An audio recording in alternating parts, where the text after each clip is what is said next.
लातूर शहरात बुलेटच्या कर्कश फटाका सायलेन्सरमुळे नागरिक त्रस्त झाले असून वाहतूक शाखेने अशा टवाळखोरांवर धडक कारवाई सुरू केली आहे। गेल्या 2 दिवसात पोलिसांनी फटाका सायलेन्सर वापरणाऱ्या 12 बुलेटवर धडक कारवाई करत 12,000 रुपयांचा दंड वसूल केलाय।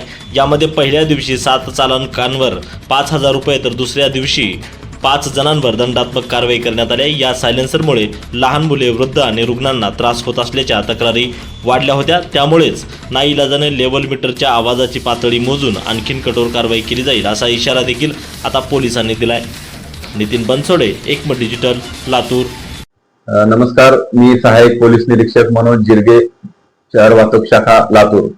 याद्वारे आपल्याला आवाहन करतो की शहर वाहतूक शाखा लातूर यांच्यातर्फे लातूर शहरामध्ये फटाका सायलेन्सर बुलेट यांच्यावरती मोहीम सुरू असून कोणत्याही प्रकारे फटाका सायलेन्सर असलेले बुलेट हे नागरिकांनी चालवू नयेत।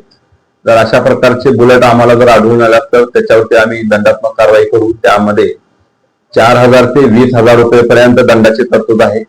त्याचबरोबर पॅरलल त्याला गुन्हा दाखल होईल, गुन्हा दाखल करण्याची तरतूद आहे। तर समस्त लातूरकरांनी जी लोक मॉडिफाईड सायलेन्सर किंवा फटाका सायलेन्सर जे वापरत आहेत त्यांनी यापासून परावृत्त व्हावं। नागरिकांना कोणत्याही प्रकारे त्रास होणार नाही अशा प्रकारे आपलं वर्तन ठेवावे। ज्यांनी कोणी अशा प्रकारचे सायलेन्सर लावलेले असतील तर त्यांनी ते तात्काळ काढून घ्यावे, अन्यथा कारवाईला सामोरे जावे।